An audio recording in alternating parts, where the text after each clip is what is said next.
una vez son, primera, ¿quién eres, Señor? Y segunda, Señor, ¿qué quieres que haga? Esas son dos extraordinarias preguntas. Y el apóstol Pablo invirtió el resto de su vida encontrando las respuestas a esas preguntas. ¿Quién es Jesús? ¿Y qué es lo que Jesús quería que él hiciera? Leí acerca de un joven marinero que hizo su primer viaje a bordo de un destructor, cruzando el océano.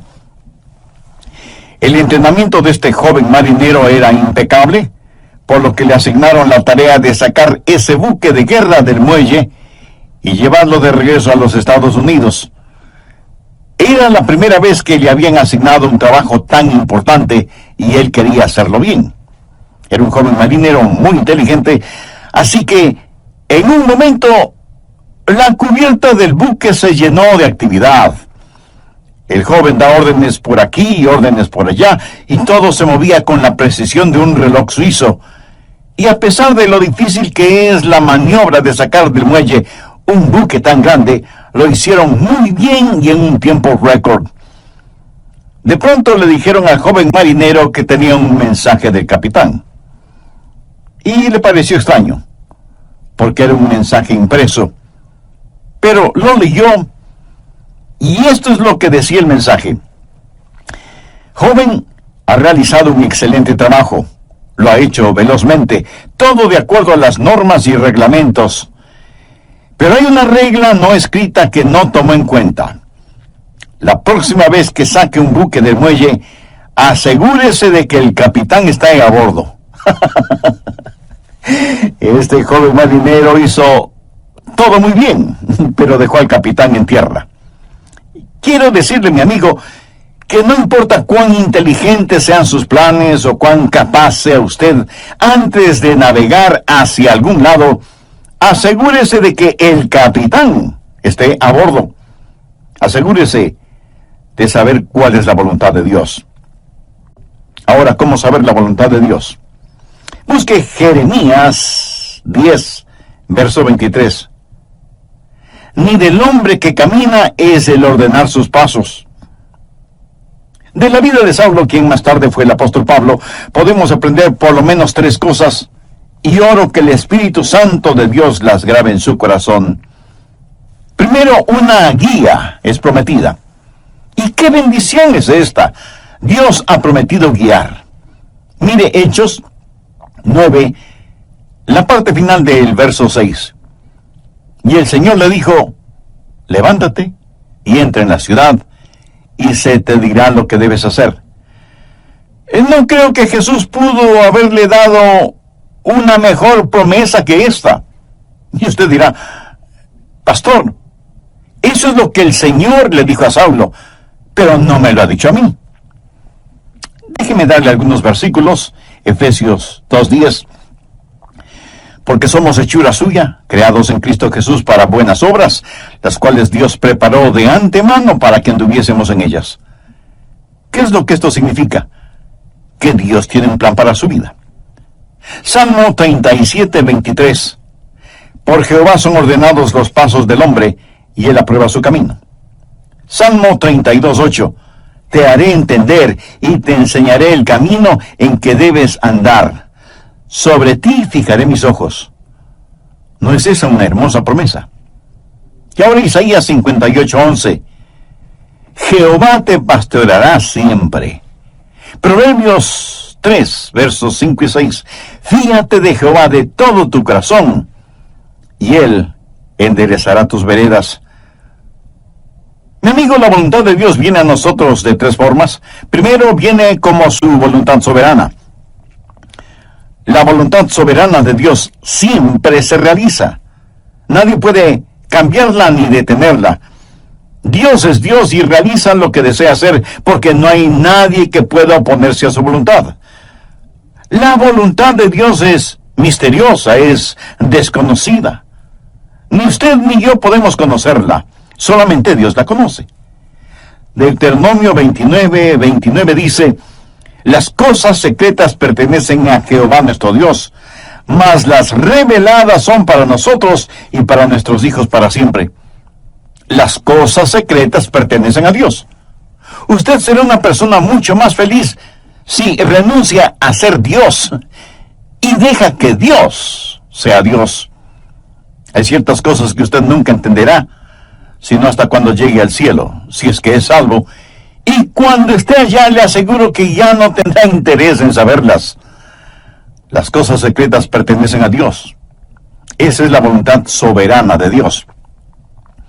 En segundo lugar está la voluntad moral de Dios. Hay ciertas cosas que Dios dice que son correctas y otras que son incorrectas. Por ejemplo, el robo, la fornicación, el asesinato, el orgullo, la mentira son cosas incorrectas. En cambio, el amor, la justicia, la honestidad, la pureza, la bondad, el respeto, la consideración son cosas correctas. Esta es la voluntad moral de Dios y no va a cambiarla para mí, ni va a cambiarla para usted. Son normas fijas de lo bueno y lo malo, porque Dios así lo ha decretado. ¿Estamos de acuerdo? La voluntad moral de Dios la encontramos en la palabra de Dios, sin titubeos, sin tartamudeos, ni apologías, ni vacilaciones. Dios dice, esto es bueno o esto es malo.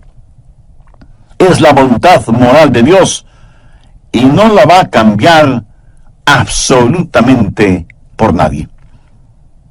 En tercer lugar, está la voluntad particular de Dios.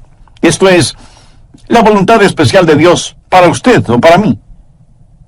Dios tuvo una voluntad especial para Saulo. Por ejemplo, mire en Hechos 9:15. El Señor le dijo, ve, porque instrumento escogido me es este para llevar mi nombre en presencia de los gentiles y de reyes y de los hijos de Israel, porque yo le mostraré cuánto le es necesario padecer por mi nombre. Dios tuvo un plan muy especial para este hombre. Pablo sería un apóstol a los gentiles. Era un vaso escogido. Verá, eso es muy importante para mí. Dios lo escogió en forma muy particular para que sea un vaso especial. Y Dios tiene una voluntad especial para cada uno de nosotros.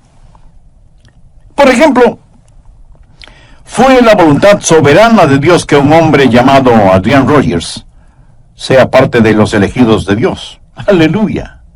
Yo francamente no lo entiendo, pero me regocijo. Es la voluntad soberana de Dios.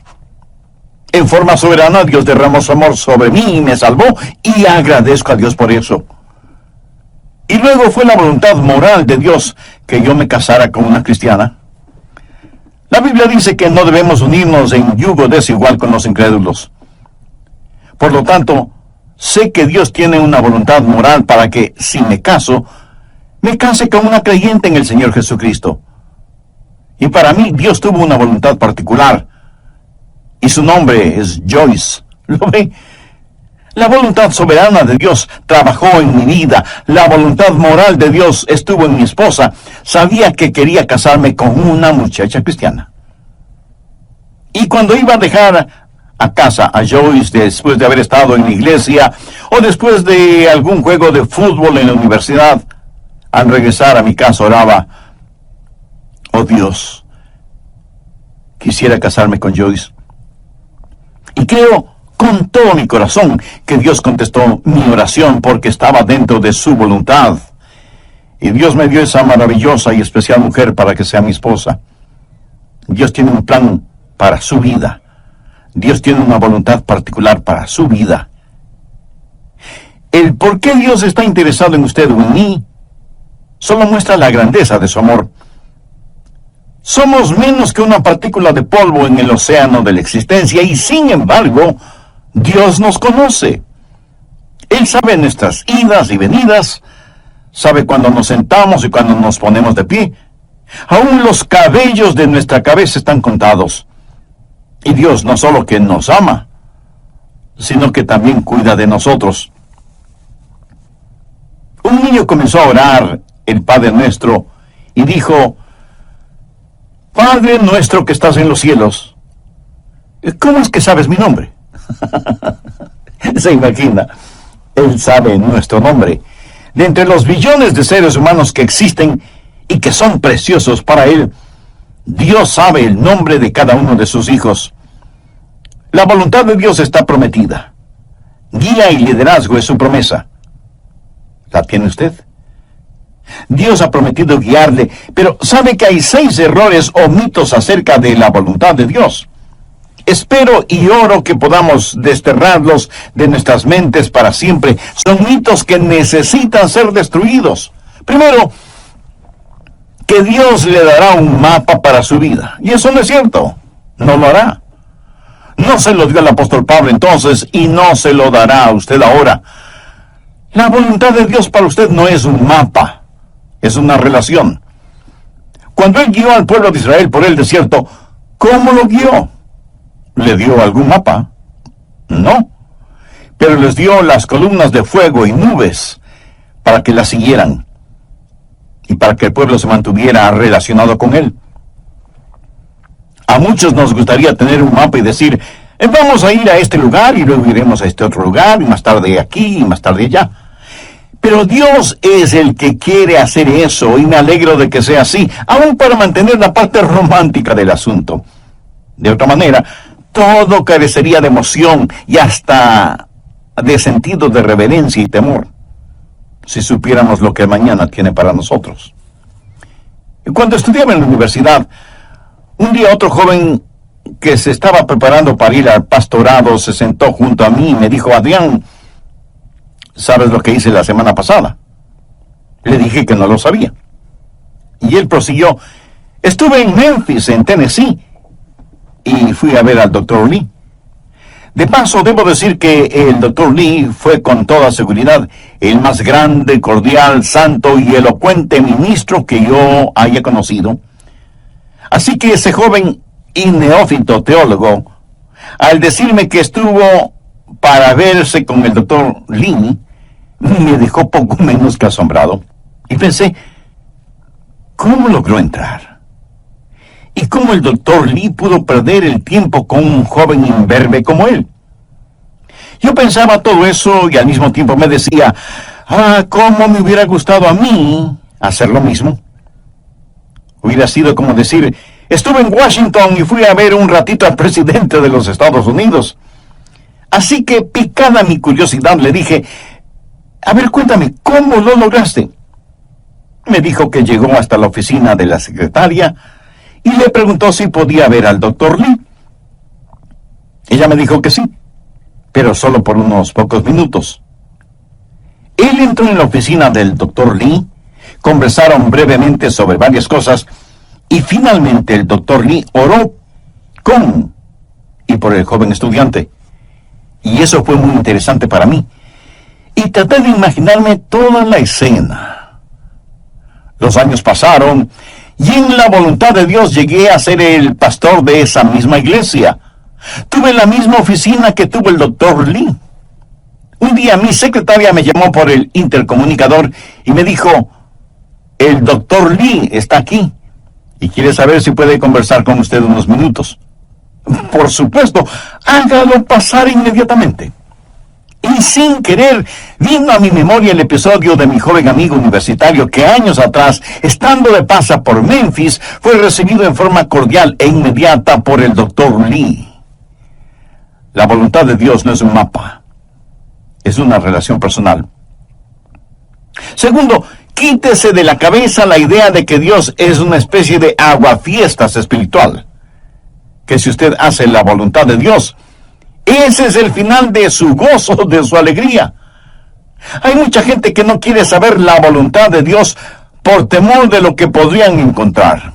Dicen, si le digo a Dios que quiero hacer su voluntad, ¿quién sabe a dónde me mandará? Muchos de ustedes seguramente son padres. Suponga que un día su joven hijo de 14 o 15 años viene y le dice, papá, estoy convencido que eres un hombre bueno, piadoso y sabio. Quiero saber qué es lo que quieres que haga. Haré cualquier cosa que tú quieras que haga. ¿Qué haría usted? Creo que usted primero se quedaría como una estatua, con la boca abierta. No daría crédito a lo que está escuchando de boca de su hijo. Segundo, como un sonámbulo iría donde está su esposa y le preguntaría, ¿escuchaste lo que nuestro hijo dijo? Pues veamos qué podemos pedirle que haga para hacerle la vida miserable. Se va a arrepentir de haber dicho lo que dijo. ¿Qué es lo peor que podríamos pedirle que haga? Amigo, no tenga temor de la voluntad de Dios. La voluntad de Dios es lo que usted quisiera para usted mismo, si tuviera el suficiente sentido común para desearla. Amigo, ¿entendió esa frase? La voluntad de Dios es lo que usted quisiera para usted mismo, si tuviera el sentido suficiente común para desearla. Busca usted diaria y diligentemente la voluntad de Dios para su vida. Si usted no conoce al Señor Jesucristo como su Salvador y Señor en forma personal, de ninguna manera buscará la voluntad de Dios. ¿No quisiera este mismo momento buscar a Dios y conocer su voluntad? Le invito a que diga la siguiente sencilla oración conmigo. Querido Dios, reconozco que por estar viviendo de acuerdo a mi voluntad, he vivido en pecado y en rebelión contra ti. Intelectualmente sé que Cristo murió por mis pecados para perdonarme y salvarme. Pero ahora, convencidamente, acepto a Cristo como mi Salvador y mi Señor. Señor Jesús, ven a morar en mi corazón. Tome el control total de mi vida. Hazme la clase de persona que tú quieres que sea. Y ayúdame a nunca avergonzarme de ti, independientemente de las circunstancias. En la voz del pastor Lenín de Llanón. Al respecto, en el programa anterior vimos que primero Dios no le dará un mapa para su vida. Él nos ha dado su palabra. Segundo, no crea a quienes le dicen que Dios es un aguafiestas espiritual. Tercero, deje de pensar que Dios habla solo a cierta categoría de personas, o que Dios revela su voluntad solo a pastores o misioneros, o a la gente que trabaja en la iglesia, o cosas por el estilo. Pero que Dios no tiene una voluntad para personas comunes y corrientes. Dios tiene una voluntad para cada vida. Así que deje de pensar que la voluntad de Dios es solo para determinadas personas. Cuarto, cuando Dios le muestra su voluntad para su vida, pudiera ser que tenga o no alguna dramática experiencia, como la del apóstol Pablo en el camino a Damasco. ¿Recuerda cuando Dios le habló a Elías en la montaña y soplaba el viento? Dios no estuvo en el viento, ni en el fuego, ni en el terremoto. Y leemos en Primera de Reyes capítulo 19, el verso 12, y tras el fuego, un silbo apacible y delicado. Ahora algunas veces Dios habla en los terremotos o en el fuego. El apóstol Pablo tuvo una especie de terremoto espiritual en su camino a Damasco. Pero usted deje que Dios sea Dios en su vida. Dios habla apaciblemente a algunas personas y a otras Dios tiene que llamarles fuertemente la atención. Quinto, otro mito que debemos sacarlo del corazón y mente es el creer que Dios muestra su voluntad solo a gente joven, pero no a gente mayor. Siempre les estamos diciendo a los jóvenes que deben buscar la voluntad de Dios para sus vidas. Escuche, quiero decirle que usted, sea que tenga 9 años de edad o 90 años de edad, usted debe buscar la voluntad de Dios para su vida. Si Dios ya hubiera terminado con usted, Él ya le hubiera llevado al cielo. Dios tiene un plan para su vida. Sexto, el último mito que necesitamos destruir es el que dice que de alguna manera Dios oculta o esconde su voluntad de nosotros. Pensemos nuevamente en el joven que está frente a su padre, quien le dice: hijo, hay algo que quiero que hagas, y si lo haces, te daré una buena recompensa. Pero si no lo haces, te llevaré a tu cuarto y aplicaré la vara de la disciplina donde termina tu espalda. Y el hijo responde, bueno, papá, ya que lo explicas de esa manera, ¿qué es lo que quieres que haga? Y el padre le responde, pues no te lo voy a decir. Tú debes descubrirlo.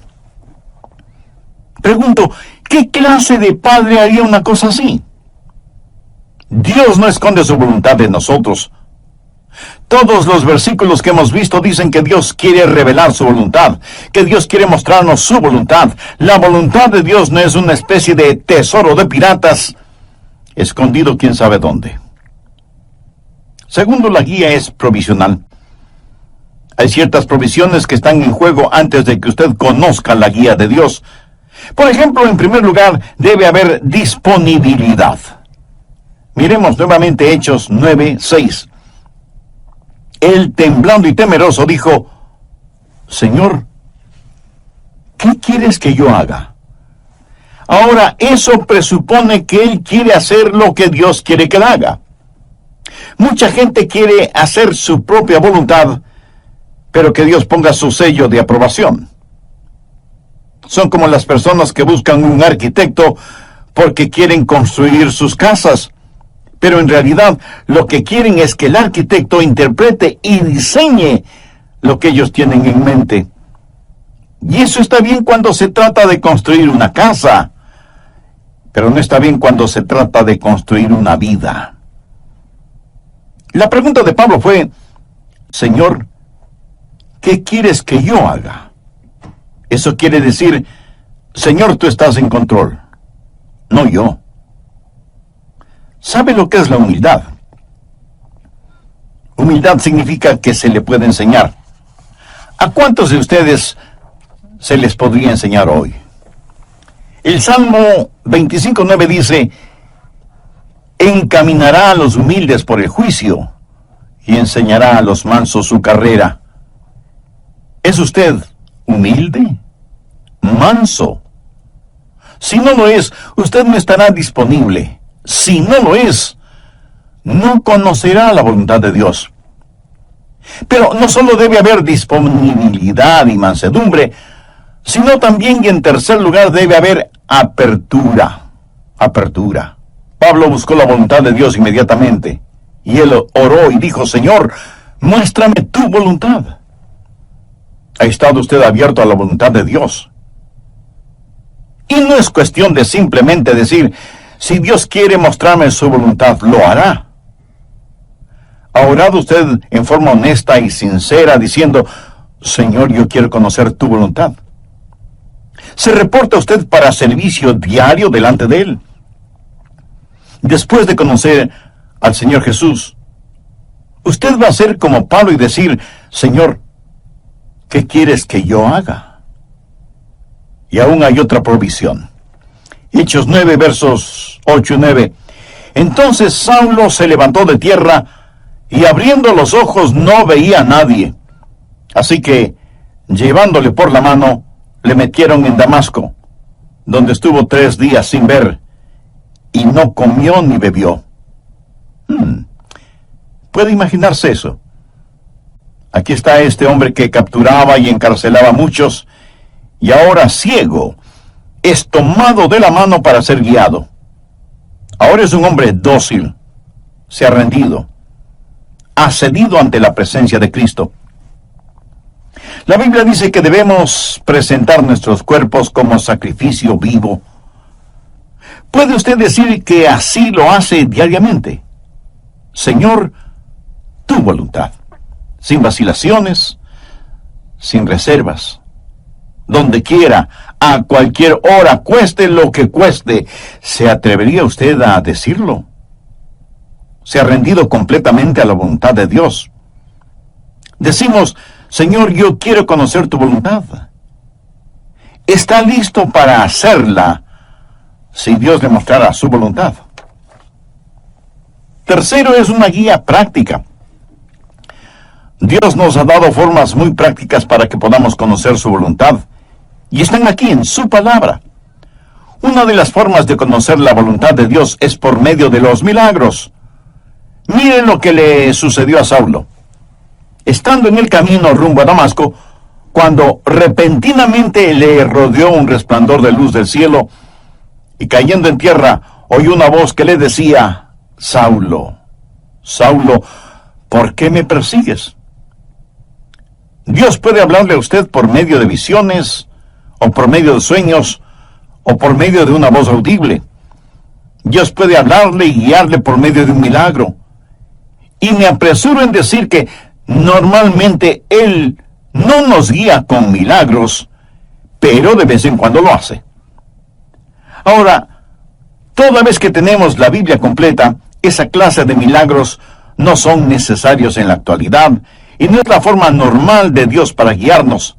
Pero lo menciono porque está en la palabra de Dios. Pero si usted tiene una visión, o un milagro, o un sueño, o lo que sea, será mejor que las compare con las otras cosas que voy a mencionar para ver si encajan unas con otras. Y no es una mera autosugestión. En segundo lugar, Dios le hablará y le guiará por medio de su palabra. Y si usted pregunta, ¿le guió Dios a Pablo con su palabra? Amigo, es mejor que lo crea. Verá, primero, él era un rabí y conocía muy bien la palabra de Dios, el Antiguo Testamento. Segundo, hace poco él había escuchado un sermón en los labios de uno de los más grandes evangelistas de entonces, un hombre ungido y lleno del Espíritu Santo cuyo nombre fue Esteban. Y cuando el santo Dios le habló a Saulo, le dijo: dura cosa te es dar coces contra el aguijón. Pablo estaba lleno de la palabra de Dios, y es la palabra de Dios la que guía. Anote al margen el siguiente versículo, Salmo 119, 115. Lámpara es a mis pies tu palabra, y lumbrera mi camino. Mucho de la voluntad de Dios para su vida se encuentra en la Biblia, mi estimado amigo. Por ejemplo, la voluntad de Dios es que usted no se case con una persona no creyente. Así lo dice su palabra. Si usted está saliendo seriamente con una persona que no es salva, entonces, ¿por qué lo hace si sabe que no puede casarse con esa persona? Muchas veces usted conoce la voluntad de Dios al leer la Biblia y dice: bueno, Dios me está guiando a que me divorcie de mi cónyuge y me case con otra persona. Mi amigo, esa es una ignominiosa mentira. Es una mentira atrevida. Y es una absurda arrogancia de su parte el orar y pedir que Dios le muestre su voluntad cuando ya se la ha mostrado con su palabra. ¿O se considera usted una persona súper especial, a la cual Dios le concederá algo que está en contra de lo que Él mismo ha establecido en su palabra? Piénselo. En tercer lugar, Dios le guiará por medio de su gente, los hijos de Dios. Veamos Hechos 9, los versos del 10 al 13. Había entonces en Damasco un discípulo llamado Ananías, a quien el Señor dijo en visión: Ananías.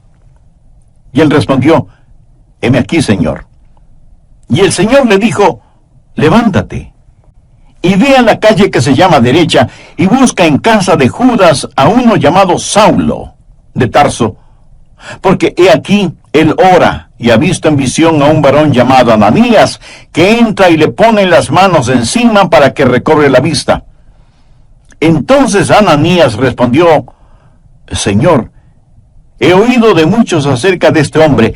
¿Cuántos males ha hecho a tus santos en Jerusalén?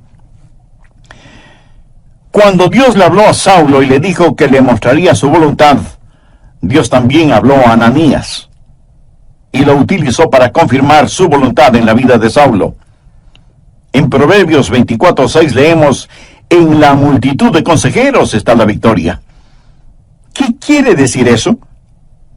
Que cuando Dios le habla a usted acerca de algo, muchas veces Dios lo confirmará por medio de alguien más. Mateo 18:16 dice: toma aún contigo a uno o dos, para que en boca de 2 o 3 testigos conste toda palabra. No sea ni orgulloso ni arrogante pensando que usted no necesita el consejo de otras personas. Otra manera en que Dios confirma su voluntad para usted es por medio del Espíritu Santo. Hechos 9:17 dice, fue entonces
Ananías y entró en la casa y poniendo sobre él las manos dijo, hermano Saulo, el Señor Jesús que se te apareció en el camino por donde venías, me ha enviado para que recibas la vista y seas lleno del Espíritu Santo.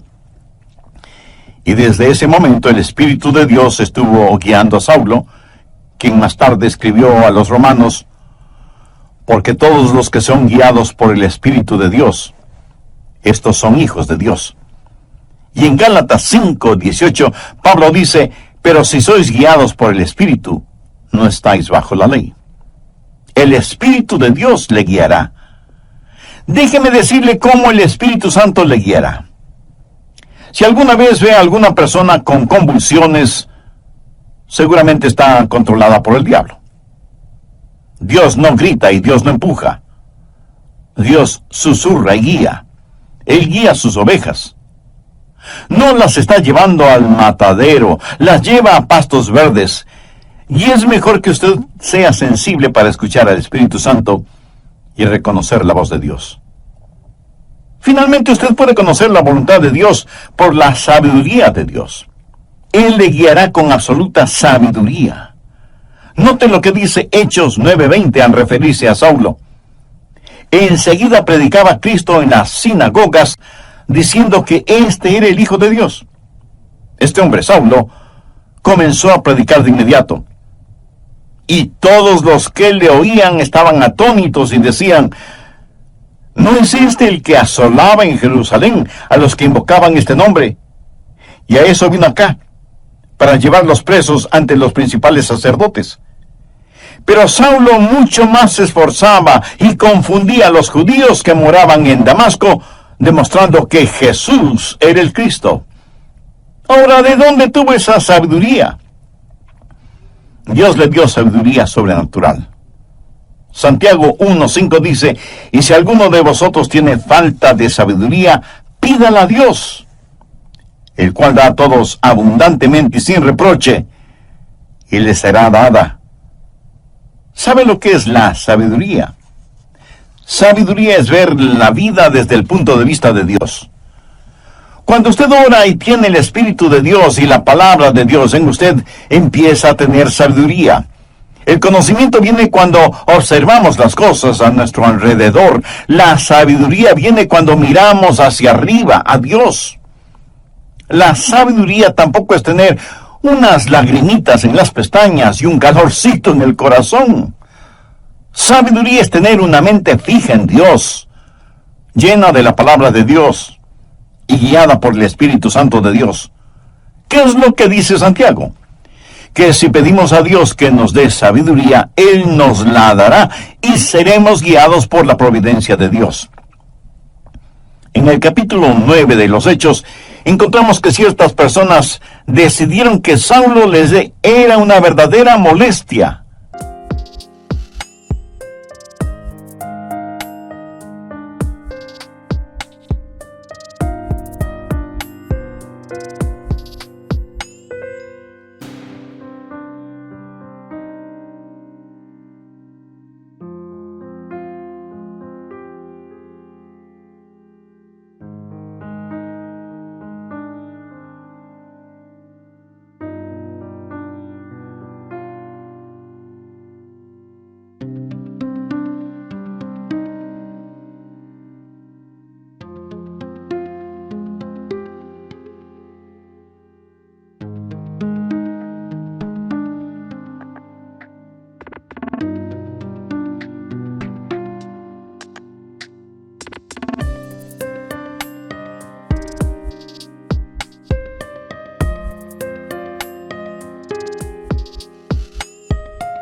que debían destruirlo. Pero el complot llegó a oídos de Saulo y los discípulos le ayudaron a escapar, bajándole por el muro en una canasta. ¿Se acuerda de ese relato? Pero, ¿cómo supo él que querían matarle? Bien, en la providencia de Dios, esas acechanzas llegaron al conocimiento de Saulo y pudo escapar. La providencia de Dios. Dios abre puertas y Dios cierra puertas. Y lo que usted podría considerar casualidad es el plan de Dios y la forma en que Dios nos guía en este mundo. Y muchas veces no lo vemos como la providencia de Dios, sino hasta muchos años después. Amigo, no tenga temor de la voluntad de Dios. La voluntad de Dios no lo llevará donde el poder de Dios no pueda sustentarlo. Y la voluntad de Dios es absolutamente lo mejor para usted, para su cónyuge, para sus hijos. Ahora escúcheme muy atentamente. La forma de conocer la voluntad de Dios para el resto de su vida es hacer la voluntad de Dios ahora. Es muy difícil el pilotear un barco que no se mueve.